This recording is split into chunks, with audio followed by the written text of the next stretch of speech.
Hey, good day everyone. This video is made to give a closure to the activity we had before our partial exam, which was about the relation between the United Nations and Mexico, to know some important points in our history that we as Mexicans don't have not studied much, have not seen much, and it's important that we know of this part as well.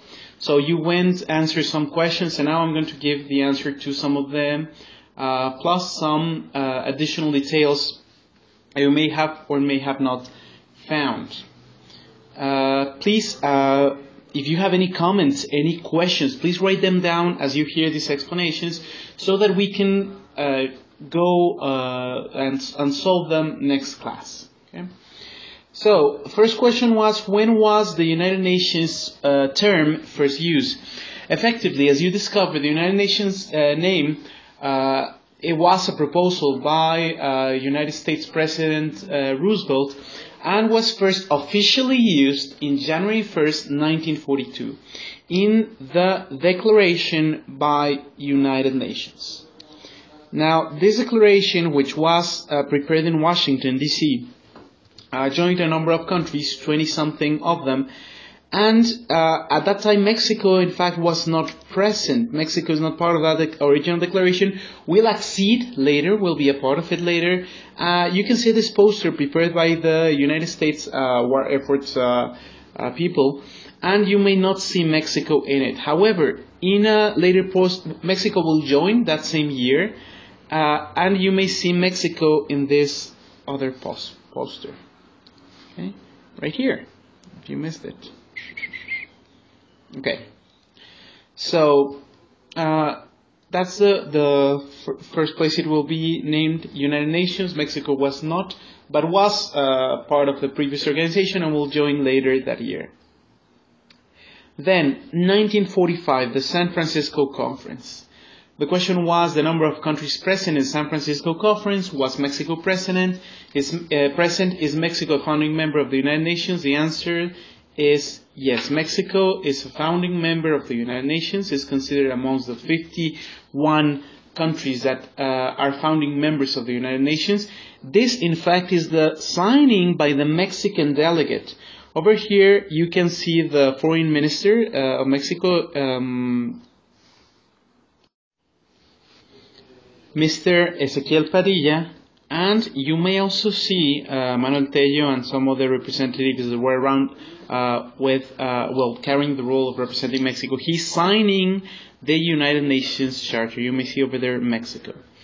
So Mexico was present. Mexico is a part of the 51 original members of the United Nations. However, only 50 countries were present at the San Francisco Conference, were represented at San Francisco Conference. Why did you find this difference? Well, because Poland was still forming its government and did not send a representative, but is considered a founding member of the United Nations because of its war efforts.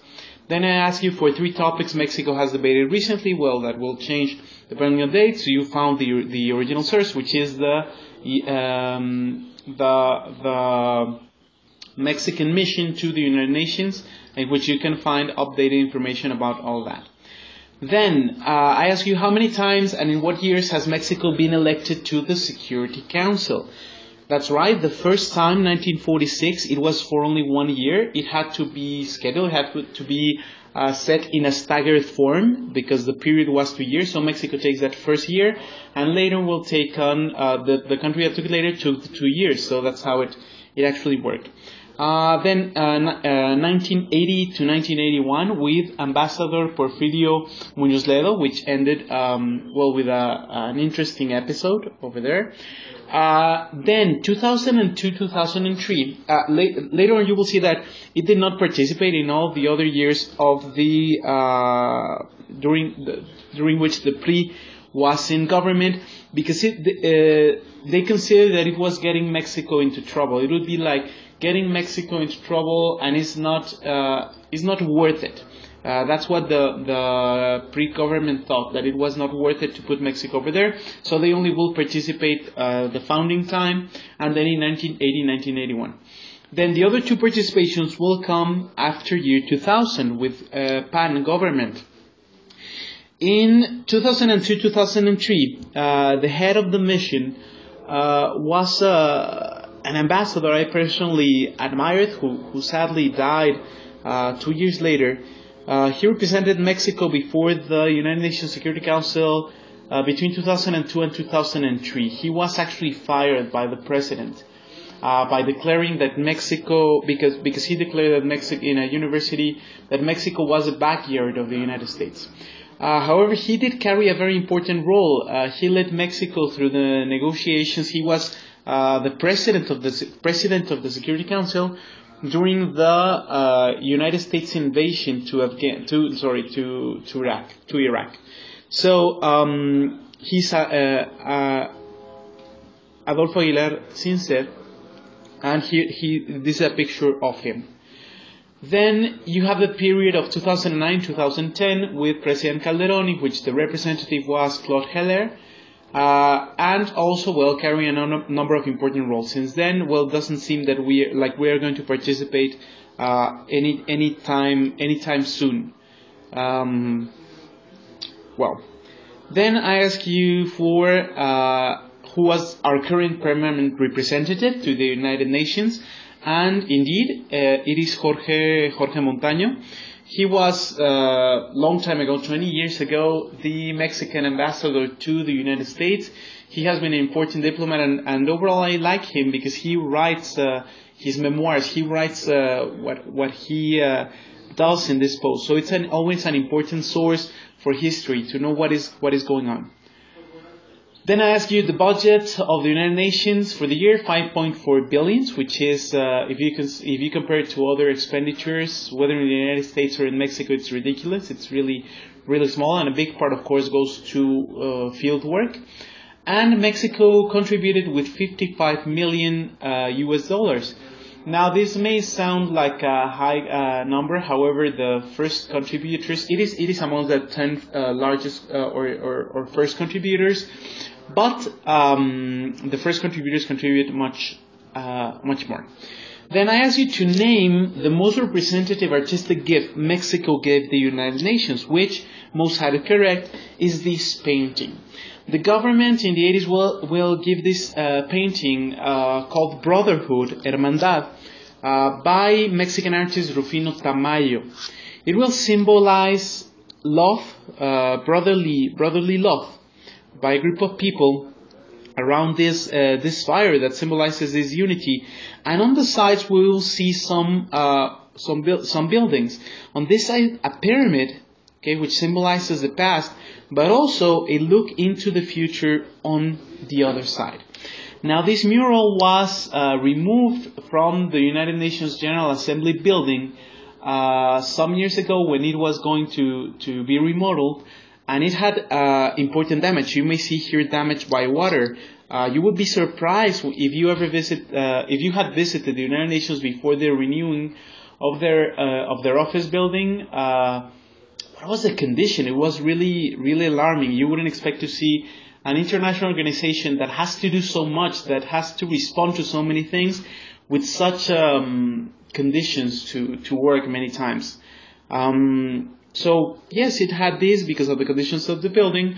Now it is here in Mexico. It is in a state congress in Nayarit, I think. And it will be going back to the United Nations later on in following years. Then, I ask you to mention how many Mexican justices have participated in one of the main organs of the United Nations, the main judicial organ of the United Nations, which is the International Court of Justice, which you may see here in the Peace Palace in The Hague, in the Netherlands. How many have participated? Well, there are 4 that have participated, some before World War II, because the International Court of Justice with a different name existed before the creation of the United Nations. So we have Roberto Córdoba, Isidro Fabela, which was a very distinguished diplomat and jurist, then Luis Padilla Nervo, and finally and currently His Excellency Bernardo Sepúlveda Amor, which I also admire, which you may see here, right here beside the President of the Court, because currently he is Vice President of the court. Now, in this court, you may see 15 judges from 15 justices from different nationalities. They do not represent their countries, but there can only be one judge or one justice per nationality. You cannot have two of the same nationality. They do not represent their countries, but they are judicial experts. They are experts in the law of different systems. They try to represent different systems of law and take important decisions regarding quarrels between two countries, which you may see here. In this case, I think it was something between Nicaragua and I don't remember what was the case. And also I ask you if Mexico had presented a case before the ICJ. It's kind of a trick question because it presented a case at the beginning of the 20th century, which was decided in this same Hague building, in this building in The Hague, which was a problem with the United States, and it lost. But then in 2003, we'll present an important case, which is the case concerning Avena and other Mexican nationals, which is an immigration case. Not an immigration case, but a case regarding the due process when the United States authorities did not provide Mexican citizens being detained and later judged, and that were later sentenced to death penalty, not providing them with their right or informing them of their right of having counseling from the consular office, which is a right provided in the Vienna Convention of Consular Relations, in 1963. So Mexico actually won the case. It was decided on March 31st, 2004, and until now has problems for its application. The United States, not the president, but some states do not want to comply with this, nor the Supreme Court of the United States. So it's still an ongoing problem of Mexicans that have been condemned to death row in the United States, which is not in itself a problem, because if you break the law in a different country, well, you should expect that they apply the law to you. You cannot expect to have a different treatment. But the fact is that their right was not respected. So the process should be reviewed, so that they get this right, to see if that would make a difference in their defense. For instance, there is a case of one who had mental problems, who would not be judged as such, but whose case had not been noticed, and that was a thing that put him in a disadvantage before the United States courts. Okay, then we have a different question. Has Mexico participated in the international UN peacekeeping and peacebuilding missions? The question is, yes, it has, in different forms, like electoral assistance, and also in the case of peacebuilding in El Salvador, when it sent a police unit. People at the time in Mexico used to say, well, we're sending policemen to El Salvador. The purpose, of course, was to prepare policemen in El Salvador. But people said, what did El Salvador do to us? We're sending Mexican police over there. In a sense, police has not a very good reputation in our country. What did they do to us, right? But recently, some weeks ago, Mexico has decided to participate actively in peacekeeping missions by the United Nations. So that's a good thing. That's something that we have been waiting perhaps for 70 years, and now will take a more active role. Which is important because Mexico is an important actor in the international community, and it should step up to its obligation, to its commitments. That of course will bring some new ideas, some new conflicts, some new things, but that has to be explored with time. Then I ask you some other things, some trick questions, perhaps. I ask you, was Mexico a founding member of the League of Nations? Well, yes and no at the same time. The League of Nations is the predecessor of the United Nations. It's called in Spanish the Sociedad de Naciones, also in French, Société des Nations. But in English they call it like the League of Nations, something like later on you will have the League of Heroes and all that. Well, it's the League of Nations, created after World War I in 1919. So Mexico at the time was not invited in 1919 to be a founding member. The United States president considered that it was, well, since Mexico was in its revolution, considered it was not good to invite Mexico at the time. However, the organization will leave a number of crises, a number of disbandment. A lot of countries will leave. It will have a lot of problems. Then again, in 1931, the General Assembly of the League of Nations will invite Mexico to join. Mexico will act in a way as if it had been offended by it, and will ask to be invited as a founding member in order to set back the offense made earlier by not inviting him. So the assembly will accept. Mexico will be invited as a founding member, even though he joined the organization, the League of Nations, 22 years after it was created. So, and it became an active member. It was one of the countries that, one of the only countries that criticized the Anschluss, the overtaking of Austria by Nazi Germany, and will also go against and declare against and give an important speech against the invasion of Ethiopia by Italian forces. So it will be an active member. It's an important chapter in our foreign policy. So in the end, was Mexico a founding member of the League of Nations? No, and at the same time, yes. No, it was not originally a founding member, but it will be considered a founding member. Then I ask you to mention some Mexicans that have presided over some organs of the United Nations. So, indeed, the General Assembly was presided in 1951 by Luis Padilla Nervo, the 6th General Assembly. Then the UNESCO, the United Nations Educational, Science and Culture Organization, was presided in 1947, later on by Jaime Torres Bodet, who was also for education in Mexico. Then the Human Rights Council, much recently, in 2006, by Ambassador Luis Alfonso de Alba. He was the first president of the Human Rights Council, which was created on that year. So a Mexican was its first president.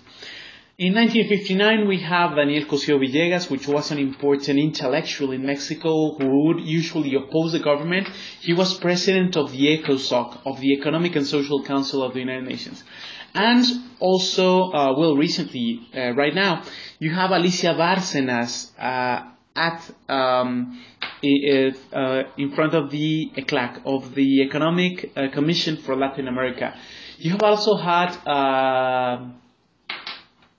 Rosario Green as an important member, as a high-ranking member of the staff in the United Nations. So yes, we should be proud that Mexicans are around, and also that Mexicans have a good place to explore possibilities of collaborating with the United Nations. Competitive examinations have this. It's a country that constantly appears for competitive examinations, and who has an advantage because it is underrepresented. Then I ask you, who presented Mexican delegations to the first special session on disarmament by the General Assembly in 1978?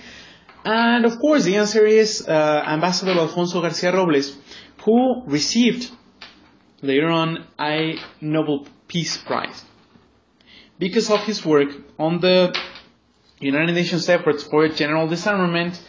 And he's also an important. He collaborated in the achievement in 1967 of a non-proliferation treaty, but to create a nuclear weapon-free zone in the Americas, in Latin America, which is called the Tlatelolco Treaty. So those are some of the questions some of the things I wanted you to explore, to know about the United Nations. I think it's very interesting to know the history of your country related to this world organization, which of course, it has many problems, it has many things that could be better. But it's important for us to know, to appreciate, and in order to really grasp how important is it that we care for this organization, that we criticize it to make it better, and that we put an effort in order to make it better. We have a lot of history there. We have very important moments for national morale over there. And I think we should cherish this history. We should know it. We should share it. And, this should be the basis for us talking about Mexico in the world. Well, thanks a lot, and I'll be seeing you in class. Remember, any comments, anything you want to say, well, it's welcome at the beginning of class. Hope to hear a lot of comments, a lot of new questions, so that we can explore together this topic that I am personally passionate about. Have a very nice day. See you in class.